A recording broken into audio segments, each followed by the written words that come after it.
Hello friends, चलो आज की कहानी शुरू करते हैं। उत्तर प्रदेश के एक छोटे कस्बे में पुराने समय की बनी एक विशाल हवेली खड़ी थी। ऊंची ऊंची दीवारें, टूटी फूटी खिड़कियां और अंधेरी गलियारों वाली यह हवेली दिन में भी अजीब सन्नाटा ओढ़े रहती थी। लोग कहते थे कि यह हवेली किसी जमाने में जमींदार ठाकुर रणवीर सिंह की थी, जिसकी हवस और जुल्म की कहानियां आज भी कस्बे के लोगों की जुबान पर जिंदा थी। कस्बे के लोग वहां से गुजरते वक्त कदम तेज कर लेते थे। बच्चों को सख्त हिदायत दी जाती कि हवेली के पास भी न भटके। रणवीर सिंह उस दौर का सबसे ताकतवर जमींदार था।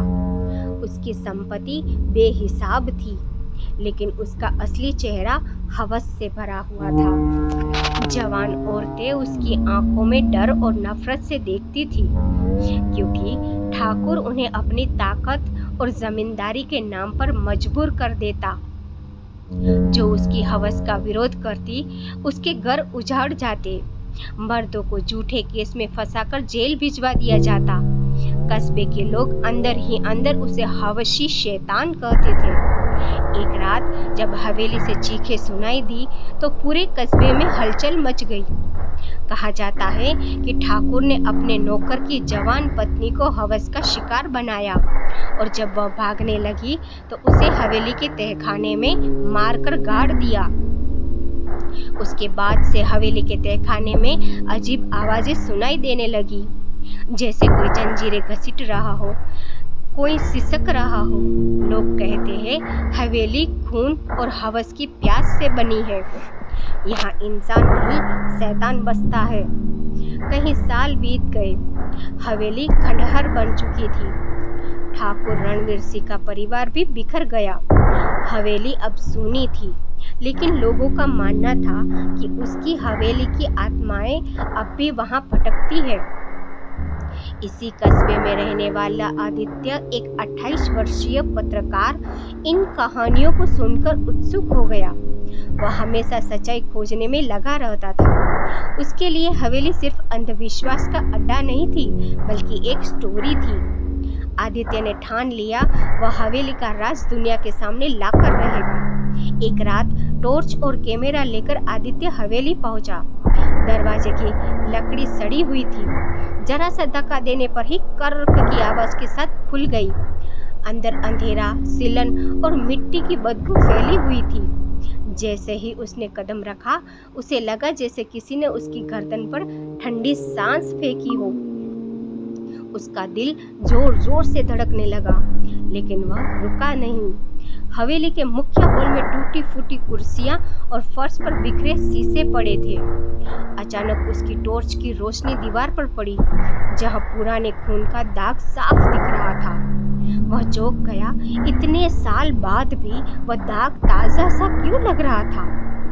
हवेली के पीछे हिस्से में आदित्य को एक भारी भरकम लकड़ी का दरवाजा मिला, जो जंग लगे ताले से बंद था। कस्बे के बुजुर्ग कहते थे कि वही तहखाना है जहाँ सबसे ज्यादा चीखें सुनाई देती है। आदित्य ने पास पड़े पत्थर से ताला तोड़ने की कोशिश की। 2-3 बार के बाद ताला टूट गया। दरवाजा दर की आवाज के साथ खुला और अंदर से एक बासी खून जैसी गंध बाहर निकली।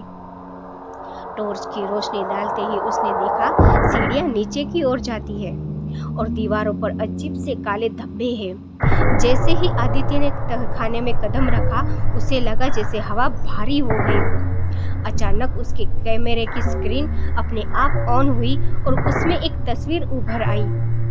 तस्वीर में एक औरत थी, जिसके कपड़े फटे हुए थे, चेहरा खून से सना हुआ और आंखों में ऐसी नफरत थी मानो वह हवेली में हर उस आत्मा की आवाज हो जो रणवीर सिंह की हवस का शिकार बनी थी। आदित्य हक्का बक्का रह गया।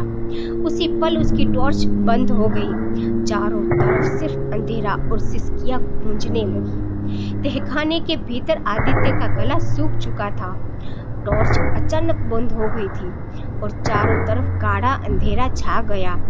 धीरे धीरे वहां से आती सिसकियों की आवाजें और भी तेज होने लगी, कभी किसी औरत के रोने की तो कभी किसी के गुस्से में दांत किटकिटाने की। आदित्य ने मोबाइल निकालकर रोशनी करने की कोशिश की। जैसे ही उसने फ्लैश लाइट ऑन की, सामने दीवार पर खून से लिखा हुआ दिखाई दिया, हवस कभी तृप्त नहीं होती, वह और खून मांगती है।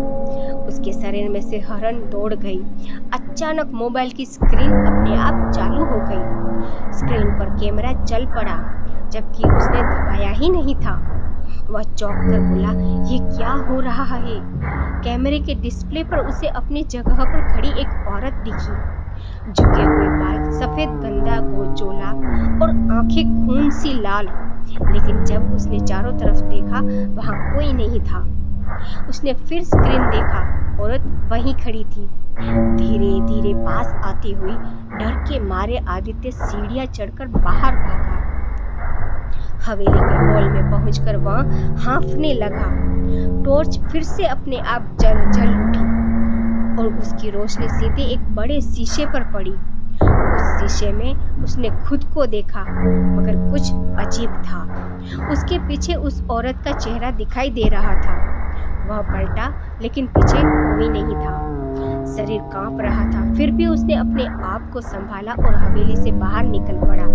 अगले दिन आदित्य ने इस रहस्य के बारे में कस्बे के बुजुर्ग पंडित हरिदत्त से बात की। पंडित जी ने गहरी सांस लेकर कहा, बेटा, वो हवेली खून से बनी है। रणवीर सिंह ने न जाने कितनी औरतों को वहां कैद कर उसकी इज्जत लूटी और मार डाला। उनकी आत्माएं अब भी वहीं भटक रही है। जिस किसी ने भी उस तहखाने का दरवाजा खोला, वो जिंदा नहीं बचा। आदित्य बोला, लेकिन सच्चाई दुनिया को पता चलनी चाहिए। पंडित ने आंखें तरेरी। सच्चाई का बोझ हर किसी से नहीं उठता। हवस का पाप तुझे भी निगल लेगा। उस रात आदित्य बिस्तर पर लेटा था। नींद जैसे ही आंखों में उतरी, उसने सपना देखा। वह उसी तहखाने में खड़ा है।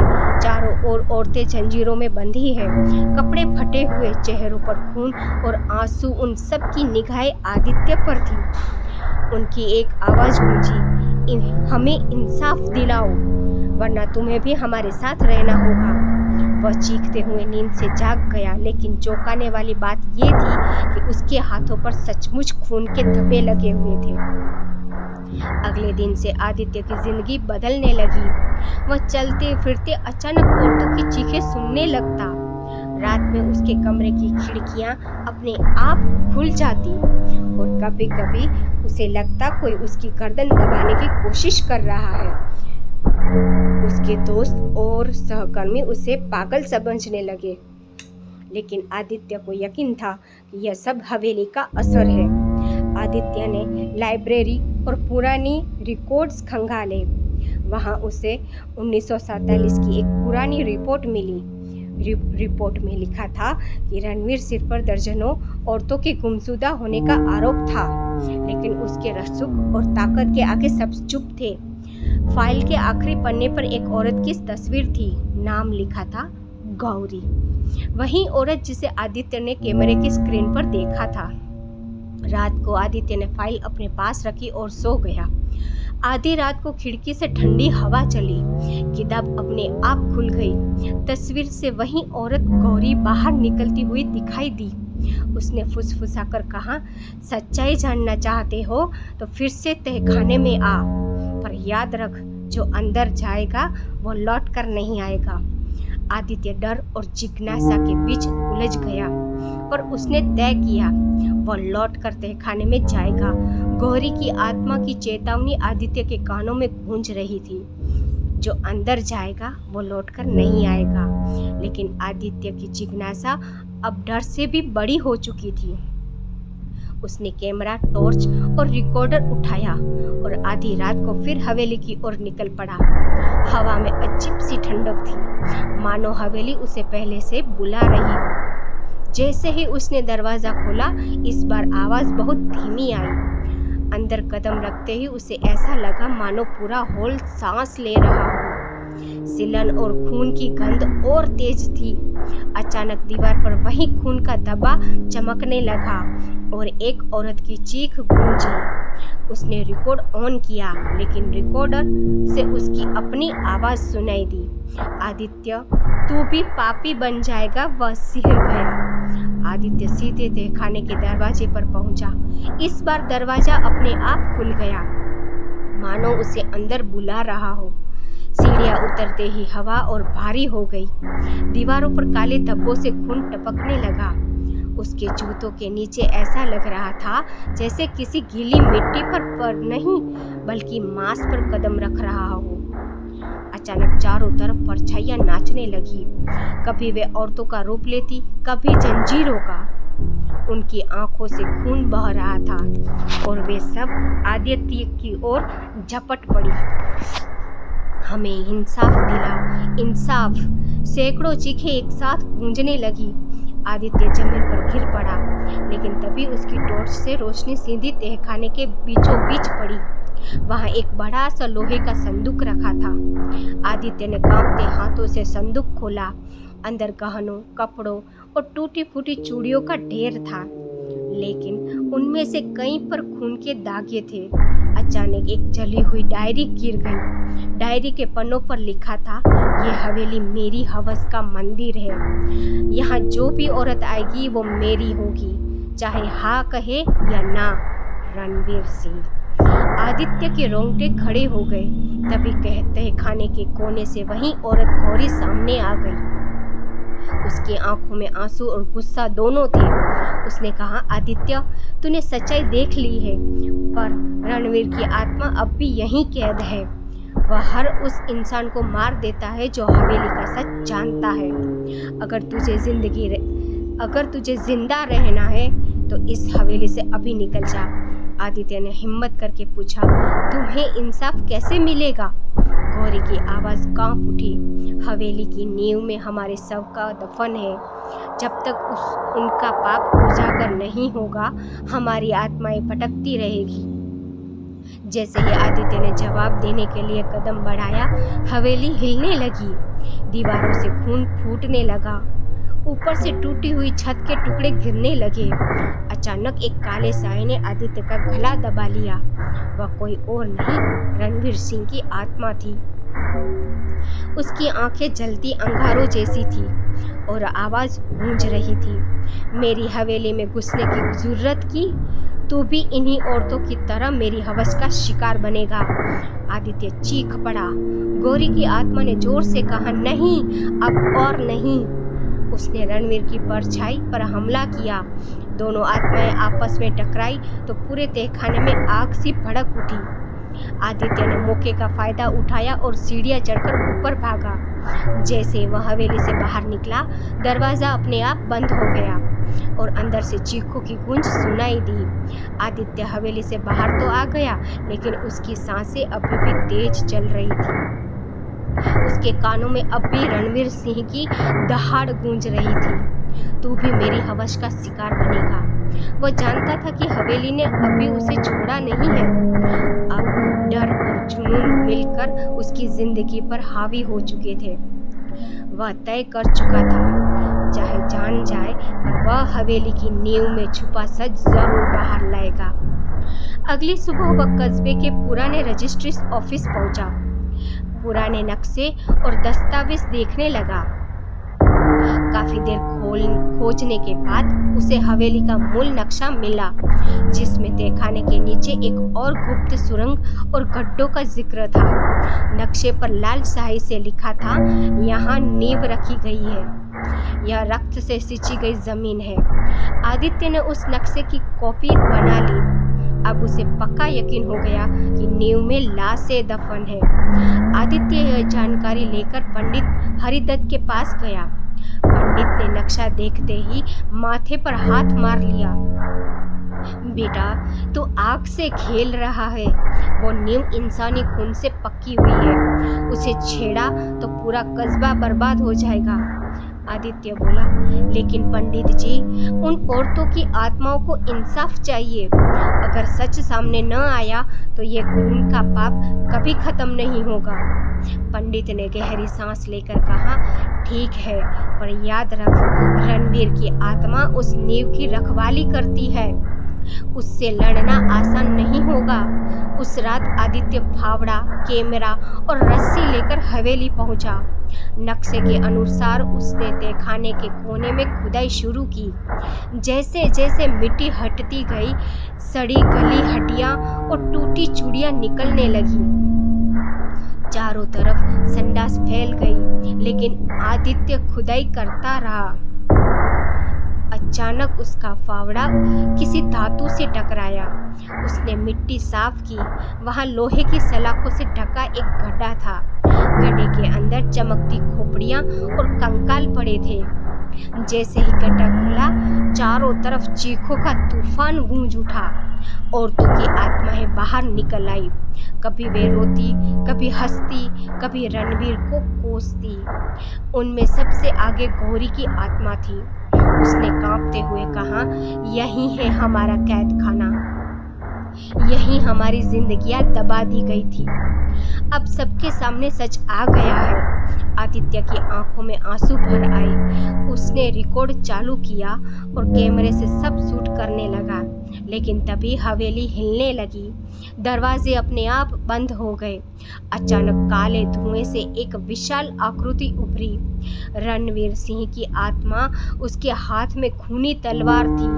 आंखों से अंगारे बरस रहे थे। उसने गरज कर कहा, मेरे पाप को उजागर करने की जरूरत की। ये हवेली मेरी हवस का साम्राज्य है, इसे कोई नष्ट नहीं कर सकता। औरतों की आत्माएं चीख कर पीछे हट गई। रणवीर सीधा आदित्य की ओर बढ़ा। रणवीर ने तलवार से वार किया। आदित्य बाल बाल बचा, लेकिन उसके कंधे पर गहरा जख्म हो गया। खून बहने लगा। रणवीर पागलों की तरह हंसते हुए बोला, तेरा खून इस हवेली की नई नींव बनाएगा। आदित्य ने हिम्मत जुटाकर कैमरे का लेंस उसकी ओर मोड़ा। जैसे ही रोशनी रणवीर पर पड़ी, उसका चेहरा विकृत होने लगा। वह दर्द से तड़पने लगा। गौरी ने चीखकर बाकी आत्माओं को पुकारा, जब वक्त आ गया है, आज हम अपनी जंजीरें तोड़ेंगे। सैकड़ों आत्माएं रणवीर पर टूट पड़ी। वह दहाड़ता रहा, तलवार घुमाता रहा, लेकिन आत्माओं का सैलाब उस पर भारी पड़ गया। पुराना तहखाना आग सा चमकने लगा। रणवीर की आत्मा चीखती रही, नहीं, ये हवेली मेरी है, मेरी हवस और मेरा साम्राज्य। और फिर धुएं में बदलकर गायब हो गई। तहखाने में रणवीर सिंह की आत्मा राख बनकर धुएं में घुल चुकी थी। चारों तरफ भयानक शांति छा गई। सैकड़ों आत्माएं जैसे थमकर बैठ गई। गौरी धीरे धीरे आदित्य के पास आई। उसकी आंखों में आंसू थे। आज सालों बाद पहली बार हमें जीत का एहसास हुआ, लेकिन हमारी मुक्ति अभी पूरी नहीं हुई। आदित्य हाँफते हुए बोला, क्या अब भी कुछ बाकी है? गौरी ने कांपते हाथ से गड्ढे की ओर इशारा किया। यह तो बस पहला दरवाजा था। नीचे एक और परत है, जहां रणवीर ने अपनी सबसे बड़ी हवस छुपाई है। आदित्य ने टॉर्च गड्ढे में डाली। वह सचमुच नीचे और गहराई दिखाई दी, जहां ईंटों की दूसरी परत बनी थी, मानो लाशों के ऊपर लाशें रखकर हवेली खड़ी की गई हो। आदित्य ने फावड़ा उठाया और फिर खुदाई शुरू की।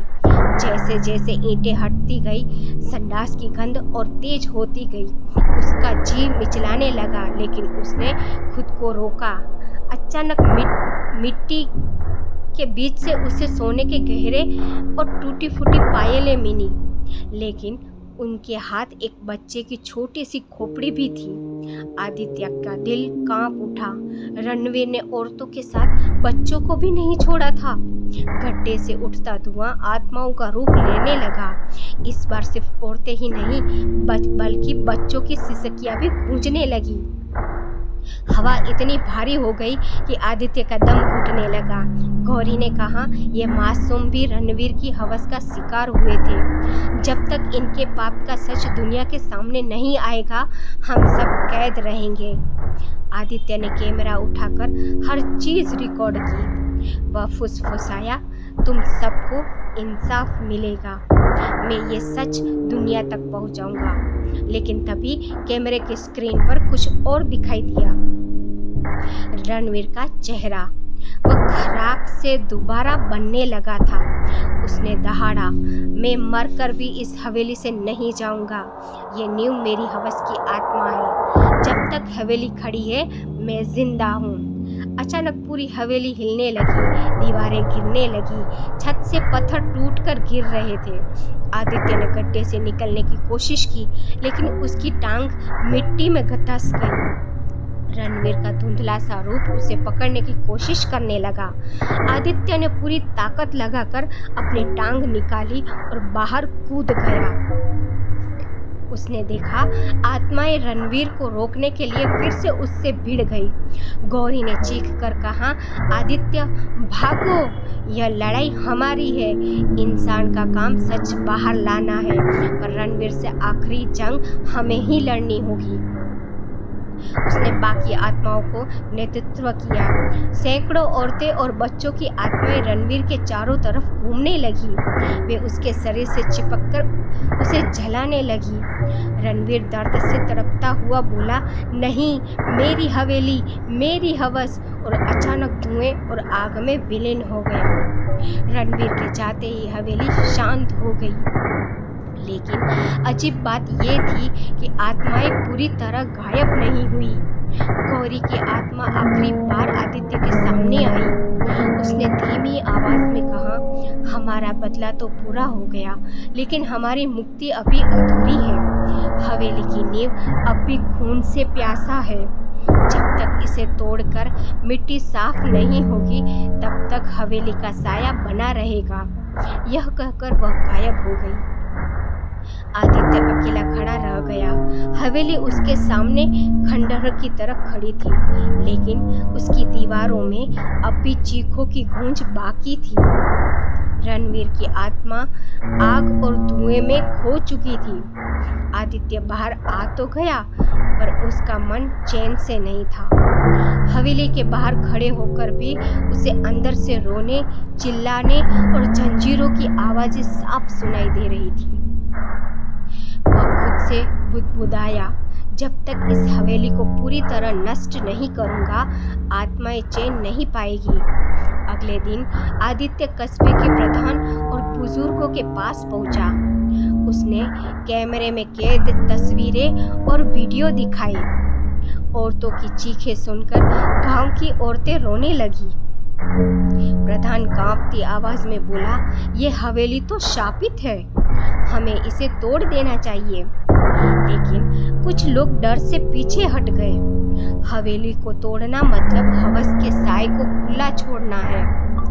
हमें नहीं चाहिए मुसीबत। आदित्य ने दृढ़ स्वर में कहा, अगर आज हम सच को दफन रहने देंगे तो आने वाली पीढ़ियां भी इस हवस की सजा भुगतेगी।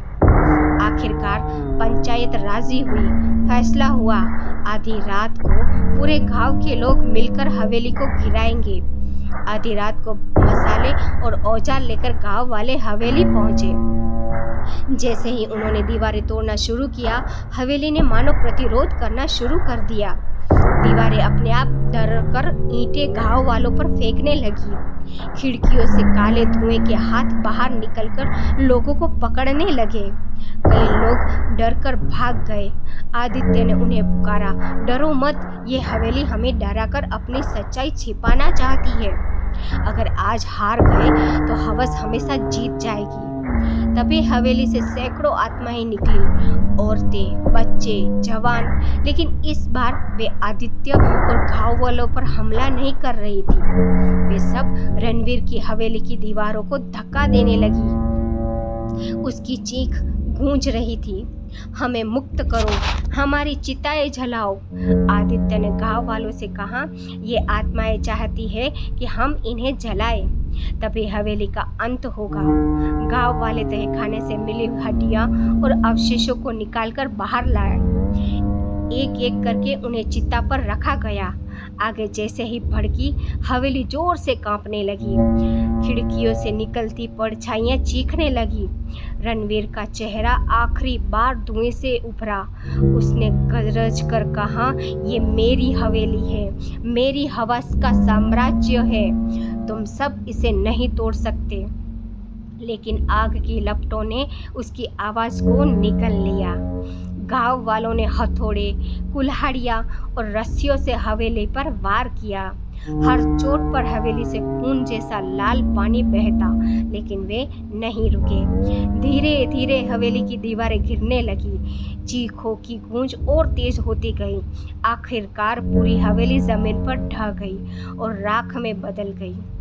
उस राख से उठकर सैकड़ों आत्माएं आसमान की ओर उड़ गई। उनके चेहरे अब शांत थे। गौरी की आत्मा आखिरी बार आदित्य के सामने आई और मुस्कुराते हुए बोली, तूने हमें मुक्ति दी, अब हवेली की हवस हमेशा के लिए खत्म हो गई। सुबह होते होते गांव की जमीन पर हवेली का नामो निशान मिट चुका था।